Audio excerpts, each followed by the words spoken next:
Okay. All right. Hey guys, Christine and Anya here. I'm just gonna make sure that we are showing up live. So there we go. All right. All right. So we're live today. Here I am with my daughter Anya, Christine back here to do some more cooking with you. Anya's got sweet potatoes. She's ready to break it in half with your own strength. Goodness. We're going to show you a fun recipe today.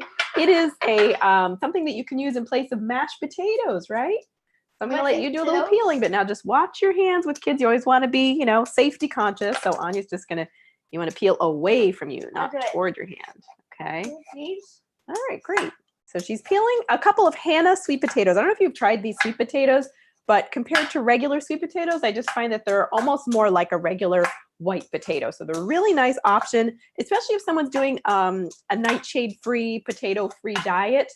You might wonder why avoid potatoes, but some vegetables like tomatoes, potatoes, peppers, and eggplant are what they call nightshade vegetables. So they can contribute to inflammation. So anyone who has arthritis or other inflammatory situations like psoriasis, eczema, sometimes has to avoid nightshade vegetables. So, potatoes are one of those. So mashed potatoes would be out. However, there are good options like this as alternatives where you just use some nice starchy sweet potatoes like the Hannah's. And I'm going to show you another secret ingredient that really makes this a delicious recipe. So let me just tilt my angle. Yeah. I know we're making a video together because you have virtual school today. And well, we're not all done, not yet. Excuse me, honey. Can I just get a peeler here?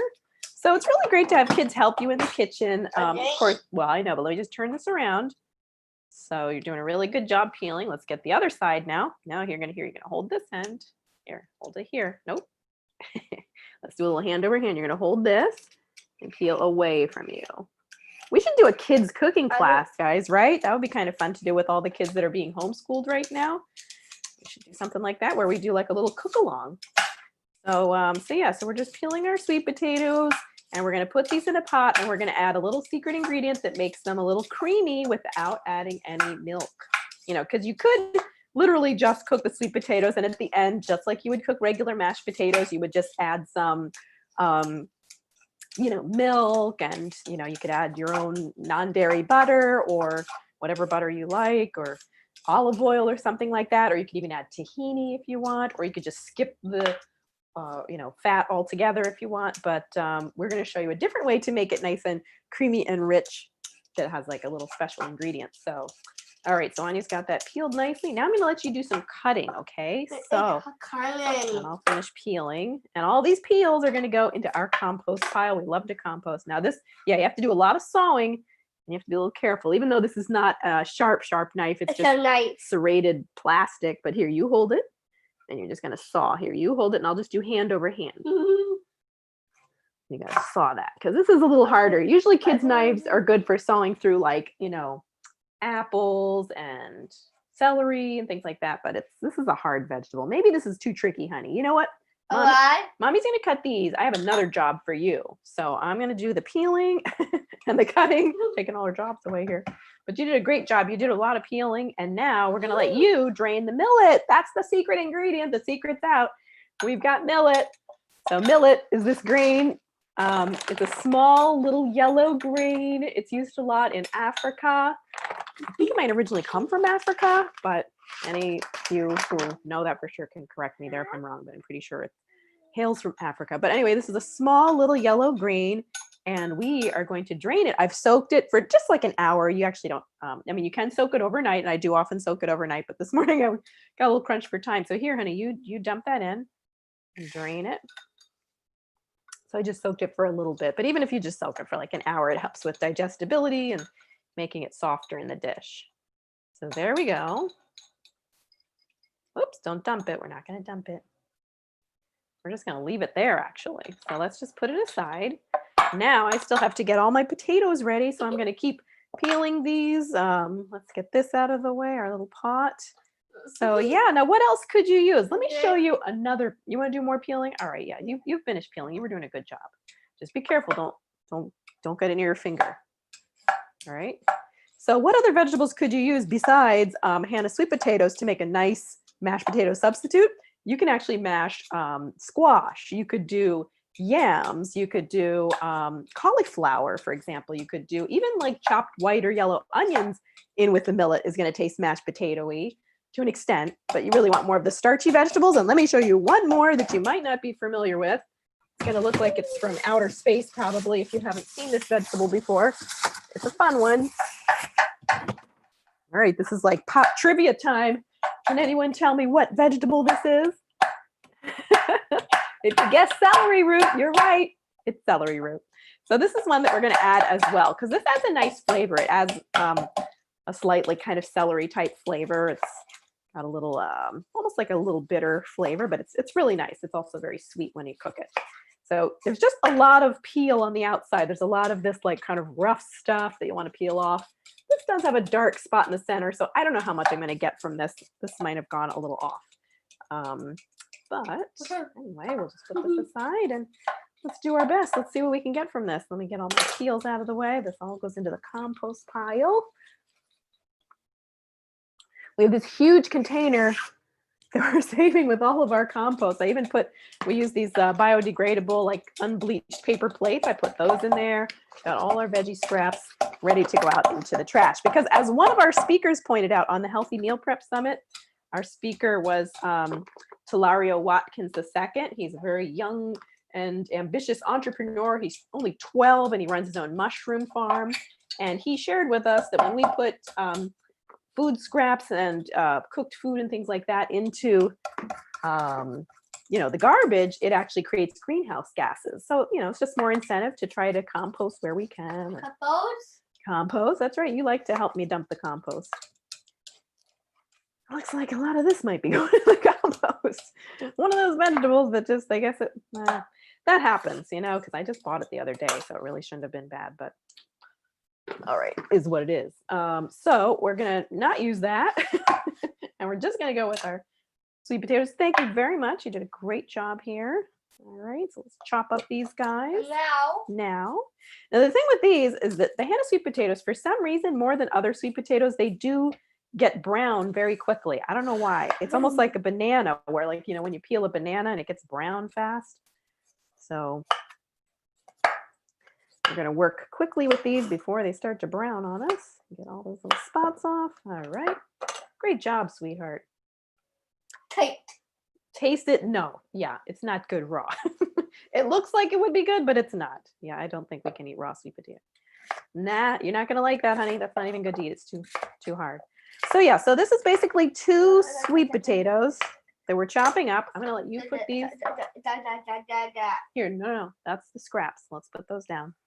All right, we're going to put these in there. All right. All righty. Yeah, sure. There we go. There you go. Into the pot. So we've got a nice pot full of our chopped up sweet potato chunks. Now you can go ahead and put your millet in there. We're just going to put the millet on top. So it's 2 medium-sized sweet potatoes. This is only a 1/4 cup of millet. Dump it, honey. You can turn it and dump it now. Yeah, dump, tap, tap.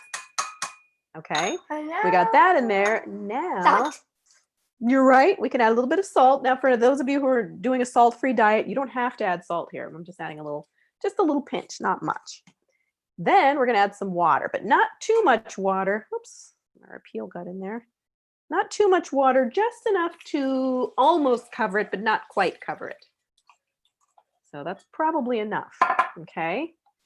Then, okay, so you can see what we got in there. Okay, then we're going to bring this up to a boil. So let me put this over on our little stove. We're going to bring this up to a boil.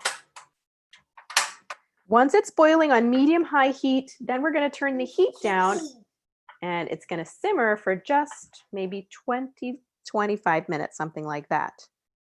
And today I'm prepared with the magic swap out, just like on the Food Network. So we have back here, we have one that's already prepared for mashing. Voila, that's what it's going to look like in 25 minutes when we take the lid off. The millet really absorbs the water. You've got nice tender, fork tender sweet potatoes. Watch out, honey, this is hot. I'm going to put this right here. So we're going to take away your board. I'm going to let you do the mashing, okay? Yeah. Just be careful, that's hot. So Blow. You just take your potato masher. Let me tilt down again so you can just see the action here. What's it? You go ahead and mash it. Yep. So Anya's just literally taking the masher. She's going to just mash through the sweet potato and the millet. All right. Yeah, okay. Are you get tempted to get in there? So, and at this point, like I said, at this point, you can go ahead and you can add, if you would like to add olive oil or some, dairy-free butter or, whatever butter, you can add that at this point. Or you can even add some almond butter or tahini to give it creaminess, or you can just skip it because the millet itself makes it creamy. So you can literally make this a 3-ingredient recipe if you want, just like water, sweet potato, millet, that's it. All the rest is extra fluff and extra flavor, but I do like the other things as well. Or you can serve this with like a nice mushroom gravy or something like that. The holidays are not that far off. I was just talking with Basil Bandwagon today about brainstorming some fun Thanksgiving recipes for those of you in the US. Can I help you? Let's say turns. Yeah. It's all about turns, right? Yeah. We're making a thing. Mwah, you're so good. School tomorrow? Yeah. That's right. Yeah, school tomorrow. Nice. You like seeing yourself in there. She sees her own Nice. reflection in the video.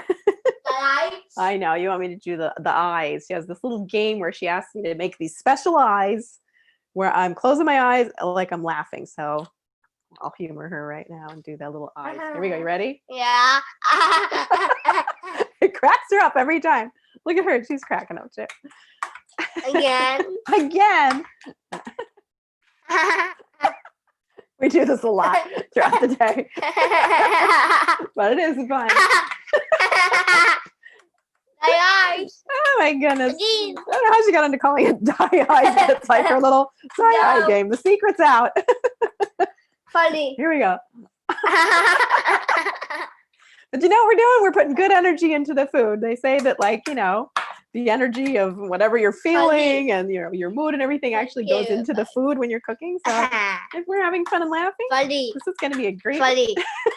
It's funny. Okay, It's a bye. great recipe. Funny. All right, so you can see we just like mash the heck out of this, and doesn't it look pretty much just like mashed potatoes? Yes, there's a little texture from the millet. It's not perfectly smooth. If you want it even smoother, you could, possibly put it through a food processor, but I don't know if I recommend that. Just like mashed potatoes, you don't really want to blend them so that they're like creamy smooth. That would be a little just not quite right. Okay, it's your turn now. Here, you hold the handle. But those are going to be pretty yummy, I think. All right, so now that our I know they're going to be really yummy. What am I saying?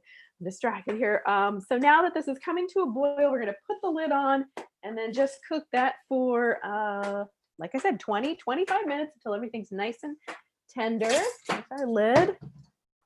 Oh, I'm going to turn the heat down, obviously. So it came up to a boil on medium-high heat. Now I'm just going to cook it on like kind of a medium-low. And by the way, when you're serving this, you can put like a little chopped parsley on there. You can even put like, chopped scallions or something. But good job, honey. Yes. Do you want to taste it? Yeah. All right, let's taste it. So let's get some tasting spoons here. Yeah, watch out. I know. You're such a good sport tasting all these plant-based foods. She really enjoys them. You want me to do the laughing again? All right, here we go. Last one. Last one. I can't believe we're doing this on camera. It's one of those goofy things, those inside family jokes that you have, but what the heck?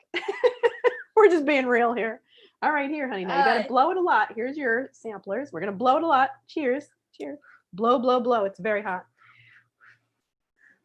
You can add a little cracked pepper here if you like too, even like a little nutmeg.